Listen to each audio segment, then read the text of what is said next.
Misalnya serangan datang dari FPI terlebih dulu.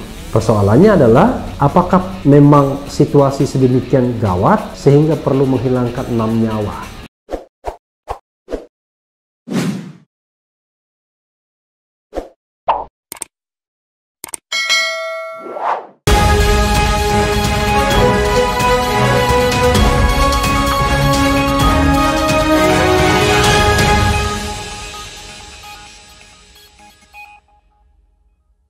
Assalamualaikum warahmatullahi wabarakatuh, Sobat RH sekalian. Jumpa lagi kita di channel yang keren ini, Keren Cadas. Kita masih mau breaking news ya. Kali ini sebagaimana dilansir oleh Republika, ada judulnya 2 revolver yang dibantah dan misteri jenazah Laskar FPI. Penting ini kita bacakan dan kita komentari ya, atau kita bahas. Republika.co.id. Mabes Polri dan Polda Metro Jaya hari ini mengungkap insiden bentrok antar petugas kepolisian dan Laskar FPI di Tol Jakarta Cikampek kilometer 50 yang terjadi pada Senin 7.12 dini hari waktu Indonesia bagian Barat. Menurut polisi, Laskar FPI yang sedang mengawal Habib Rizik Syihab dalam kurung HRS melakukan penyerangan terhadap petugas. Kadif Humas Polri Irjen Polisi Argo Yuwono dalam keterangannya hari ini menyatakan, Laskar khusus FPI menodongkan senjata api senpi dan senjata tajam senpi juga, maksudnya sajam ya, kepada petugas di lapangan. Tindakan tegas petugas polisi selanjutnya berujung pada tewasnya 6 Laskar FPI.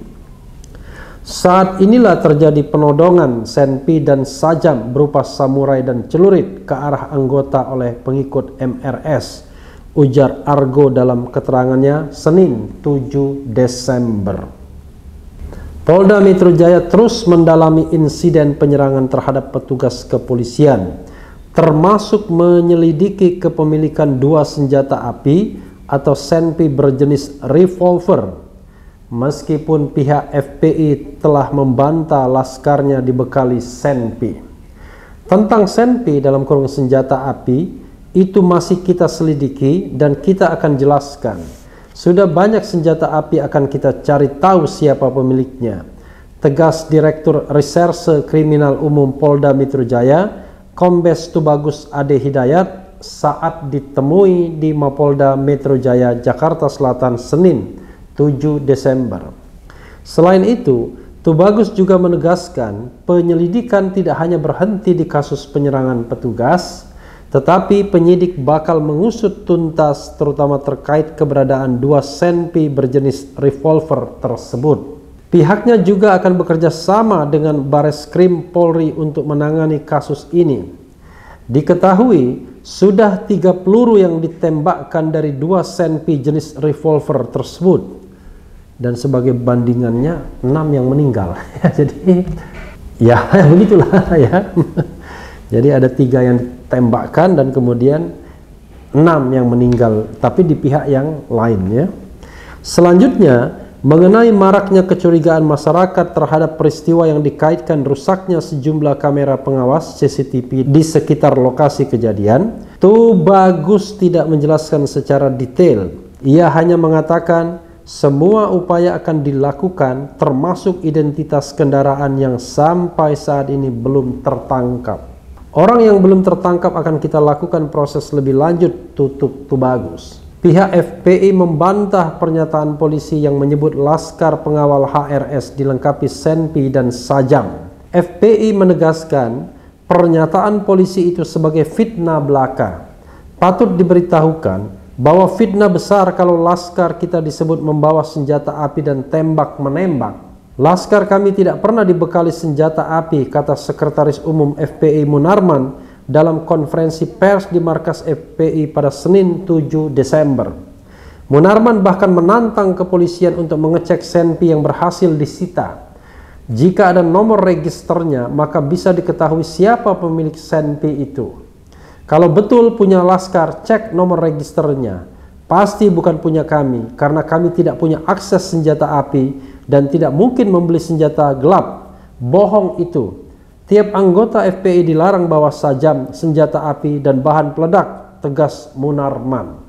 Di sisi lain, Munarman membela tindakan yang dilakukan ke-6 anggota laskar sebagai upaya melindungi HRS. Menurutnya, wajar jika para pengawal sigap melindungi HRS ketika muncul ancaman. Munarman menyebut ada 6 laskar pengawal HRS yang hilang dalam insiden itu.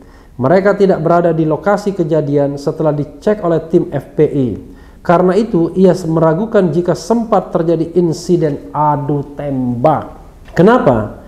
Kami mengatakan laskar kami hilang. Kami tidak tahu di mana mereka dibunuh dan dibantai. Kalau tembak-menembak mereka tewas di tempat dong. Saya suruh cek. Mereka tidak ada jenazah di situ. Yang ada aparat setempat di pintu tol Karawang Timur, kata Munarman. Munarman mendapati ke-6 ponsel laskar yang terlibat insiden itu tidak ada yang aktif. Tim FPI sudah mencoba mencari mereka di sekitar lokasi hilang, namun tanpa hasil. Pencarian FPI di sejumlah rumah sakit juga belum membuahkan hasil. Kita cari kemana-mana nggak ada, karena kita anggap itu orang hilang, dan ada pengumuman dari Polda Metro Jaya yang mengatakan fitnah itu tembak-menembak, ujar Munarman. Hingga saat ini, FPI masih berusaha mencari ke-6 anggota laskar yang hilang. Jika mereka meninggal, FPI juga belum tahu jenazahnya berada di mana. Munarman baru mengetahui kabar ke-6-nya sudah meninggal dari pernyataan pers Polda Metro Jaya tadi siang. Kita tahu bahwa mereka 6 orang laskar yang syahid ini wafat baru tahu dari pengumuman. Itu yang perlu saya sampaikan. Sampai hari ini kita belum dapat info. Ini menunjukkan bahwa 6 jenazah ini dalam kontrol dan kendali penuh polisi, ungkap Munarman. Dikonfirmasi terpisah, Kabid Humas Polda Metro Jaya Kombes Yusri Yunus menyatakan 6 jenazah anggota FPI yang meninggal dunia dalam bentrokan dengan polisi telah dibawa ke Rumah Sakit Kramat Jati, ucapnya. Ratusan personel gabungan TNI dan Polri terpantau menjaga Rumah Sakit Polri Kramat Jati, Jakarta Timur sejak Senin 7 Desember siang. Beberapa kendaraan Brimob dan Yonkav 7-PS terlihat berjajar di depan rumah sakit itu. Belum ada pihak dari rumah sakit yang memberikan penjelasan tentang kepastian 6 jenazah FPI saat Republika mencoba mengonfirmasi. Menurut Munarman, pihak keluarga dari 6 jenazah dan FPI belum diberikan akses untuk melihat jenazah tersebut. Sampai detik ini, kita belum mendapatkan akses terhadap jenazah itu. Yang perlu dicatat, kita tahu bahwa mereka 6 orang laskar ini yang syahid ini adalah wafat baru tahu dari pengumuman dari pihak kepolisian, kata Munarman. Pihak kepolisian pun dituntut transparan dalam insiden bentrok polisi dan FPI. Transparansi itu terutama terkait penggunaan senjata api saat melakukan tindakan tegas terukur terhadap para pendukung Rizik sehingga menyebabkan 6 orang diantaranya meninggal dunia. Proses transparansinya harus dibuat terang, terutama terkait dengan penggunaan senjata apinya, ungkap Wakil Koordinator Bidang Advokasi Kontras Arif Nur Fikri lewat pesan singkat kepada Republika Senin 7/12. Sudah kita bahas ya dalam breaking news sebelumnya. Arif menyampaikan sebenarnya pihak kepolisian memiliki diskresi untuk menggunakan kekuatan, baik itu penggunaan kekuatan tangan kosong maupun penggunaan senjata api. Namun untuk melihat penggunaan kekuatan tersebut terukur atau tidak bisa dilihat dari luka-luka korban. Nah, masalahnya adalah korban sekarang berada di tangan pihak kepolisian. Keluarga tidak bisa melihat, FPI tidak bisa melihat, ya. Apakah luka tersebut langsung diarahkan ke organ-organ yang mematikan atau sempat dilumpuhkan dengan penembakan pada organ yang tidak mematikan tapi tetap melawan, terang dia. Dia juga menyinggung soal proporsionalitas jumlah orang yang terlibat dalam kejadian pada Senin pukul 00.30 waktu Indonesia Barat itu. Menurutnya, Itu juga penting untuk diungkapkan ke publik mengingat ada 6 orang yang meninggal dunia dari kejadian tersebut. Terkait dengan proporsionalitas, tim yang turun jumlahnya berapa? Mengingat ada 6 orang yang meninggal, ujar Arif. Jadi sekali lagi Sobat RH sekalian ya ini memang misteri juga. Kalau ada 10 orang, katanya kan 4 yang lari, berapa dari pihak polisi? Apakah itu kalau memang ada tembak-menembak sesuatu yang seimbang atau tidak? Komisi Nasional Hak Asasi Manusia Komnas HAM telah membentuk tim untuk mendalami informasi terkait bentrokan antara polisi dan simpatisan HRS. Komnas HAM berharap semua pihak terbuka untuk memperkuat pengungkapan peristiwa yang terjadi, termasuk pihak kepolisian. Komnas HAM melalui pemantauan dan penyelidikan telah membuat tim saat ini sedang mendalami informasi untuk memperdalam berbagai informasi yang beredar di publik, ungkap Komisioner Pemantauan dan Penyelidikan Komnas HAM Khairul Anam kepada Republika Senin 7 Desember. Khairul menjelaskan tim sedang mendalami informasi dan mengumpulkan fakta-fakta dari semua pihak secara langsung dan berupaya memperdalam informasi tersebut. Menurut dia saat ini timnya tengah menggali keterangan dari pihak FPI secara langsung. Untuk memperkuat pengungkapan peristiwa yang terjadi, kami berharap semua pihak mau bekerja sama dan terbuka. Harapan ini juga kami sampaikan kepada pihak kepolisian. Proses awal ini tim telah mendapatkan beberapa keterangan secara langsung dan sedang memperdalam, kata dia. Ya, Sobat Era sekalian, kita harus merenung ya, melihat kejadian ini. Kadang-kadang banyak hal-hal yang janggal ya kalau kita membaca informasi. Dan sebenarnya siapa yang memberikan keterangan tidak benar itu akan terlihat nantinya. Karena harus menutupi informasi yang tidak benar itu dengan informasi yang terus-menerus. Tapi begini Sobat RH sekalian ya, kita harus berempati terhadap korban yang meninggal. Korban yang meninggal ini baru diumumkan oleh pihak kepolisian. Tetapi keluarganya belum boleh melihat, belum bertemu. Pihak FPI juga belum punya akses terhadap jenazah, ke-6 jenazah tersebut. Nah ini kan bukan agak aneh ya.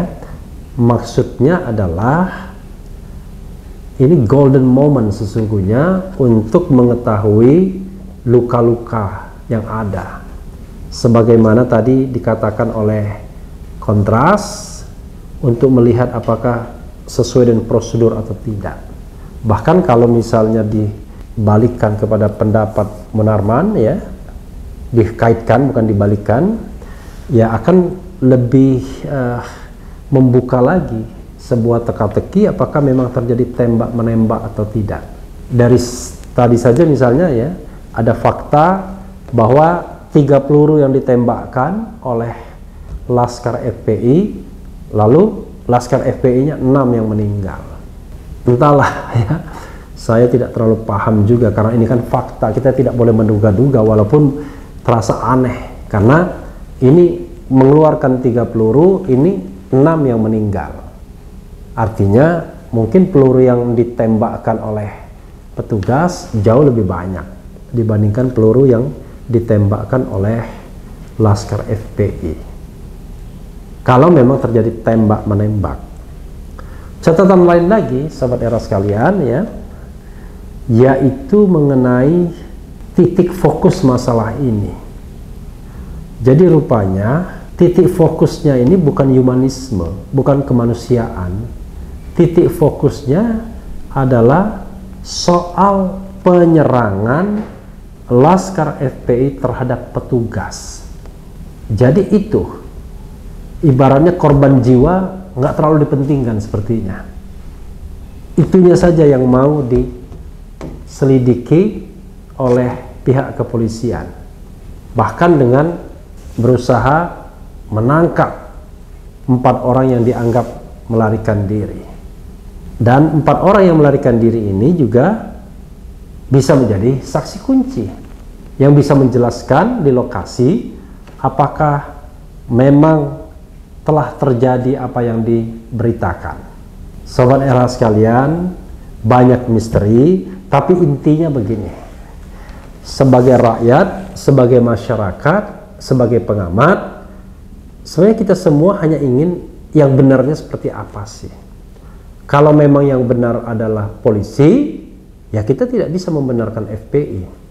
Tapi kalau yang benar adalah FPI misalnya, ya kita tidak bisa juga membenarkan polisi. Atau kalau kita mengatakan soal pola serang menyerang dan lain sebagainya, katakanlah misalnya serangan datang dari FPI terlebih dulu. Persoalannya adalah apakah memang situasi sedemikian gawat sehingga perlu menghilangkan 6 nyawa.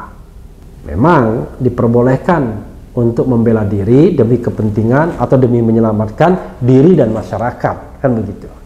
Tapi apakah situasi demikian gawat untuk menyelamatkan masyarakat? Pasti sudah tidak ada. Tapi untuk menyelamatkan diri sendiri, ketika berhadapan dengan 3 tembakan, lalu hasilnya adalah lawan ditembak mati 6 orang. Kan ini juga menjadi masalah. Dari pihak kepolisian sendiri tidak ada yang misalnya luka-luka.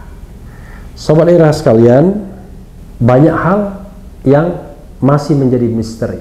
Ya, termasuk misalnya mayat sampai saat ini tetap dikuasai oleh polisi misalnya. Nah, tapi kita tidak boleh juga menuduh. Makanya saya ingin betul-betul proporsional, dalam pengertian begini, proporsionalnya kita ingin tahu yang sesungguhnya seperti apa. Itu saja, yang sesungguhnya seperti apa. Nah, untuk mengetahui sesungguhnya seperti apa itu, ya tidak ada cara lain. Yang ada adalah harus dibentuk tim independen oleh Presiden Jokowi agar punya wibawa. Kalau tim independen oleh Komnas HAM, ya bisa saja kemudian tidak ditaati. Terlihat Komnas HAM lebih gampang mengakses FPI misalnya dibandingkan mengakses polisi. Sepertinya seperti itu. Karena itu masalah ini harus dibuat terang.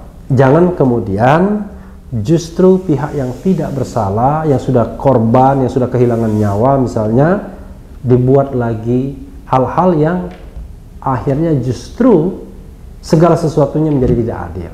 Tapi sekali lagi sobat era sekalian, tidak baik menduga, ya, tidak baik kita bercuriga.